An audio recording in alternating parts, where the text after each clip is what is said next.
viloyatimizga oid tezkor, eng so'nggi va ishonchli xabarlar taqdimoti bilan efirda Diyor yangiliklari informatsion dasturi. Mamlakatimizda xorijiy investorlarga yaratilgan qulay muhit tufayli yurtimizda faoliyat yuritayotgan chet ellik ishbilarmonlar soni kundan kunga oshib bormoqda. Jumladan O'zbekistonda afg'on sarmoyadorlari ishtirokidagi 800 dan ortiq korxona mavjud bo'lib, ularning 300 dan ortig'i Surxondaryo viloyatiga to'g'ri keladi.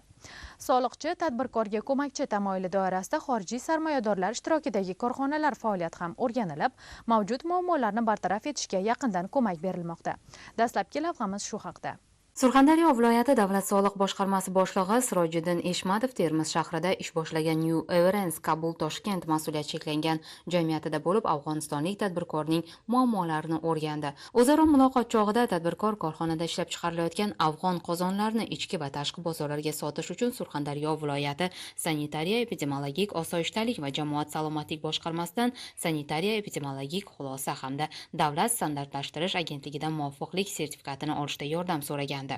Davlat soliq boshqarmasi boshlig'i tadbirkorning muammosini shaxsan nazoratga olib, qisqa fursatda ushbu hujjatlarni rasmiylashtirishga amaliy yordam berdi.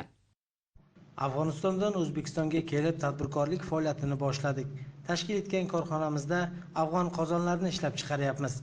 Mahsulotimizni realizatsiya qilish uchun bizga sanitariya epidemiologik xulosa hamda davlat standartlashtirish agentligidan muvofiqlik sertifikati kerak edi. Surxondaryo viloyati davlat soliq boshqarmasi boshlig'ining yordami bilan zaruriy xulosa va sertifikatni oldik.